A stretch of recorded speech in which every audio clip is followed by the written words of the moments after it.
অনামিকা ফিরছে ছোট পর্দায়, স্বামীর পাশে থেকেও এবার নিজেই আসছেন ত্রিকোণ প্রেমের সিরিয়ালে। বিস্তারিত জানতে ভিডিওটি দেখুন।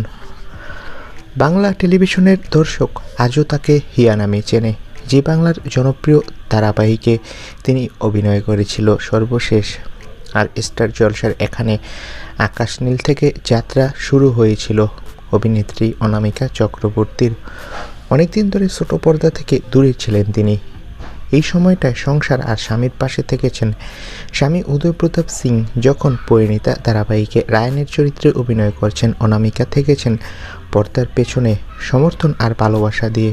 তবে এবার নিজেই ফিরছেন ছোট পর্দায়, আর ফিরছেন একেবারে নতুন চমকে। একটি ত্রিকোণ প্রেমের গল্পে মুখ্য চরিত্রে অনামিকা জানিয়েছেন এবার দর্শক দেখতে পাবে এক নতুন অনামিকাকে, যে প্রেম, দ্বিধা আর সিদ্ধান্তের টানাপোড়েনে জীবন কাটায়।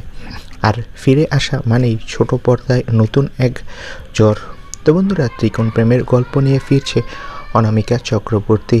তোমরা কে কে খুশি কমেন্ট করে জানাও। ধন্যবাদ।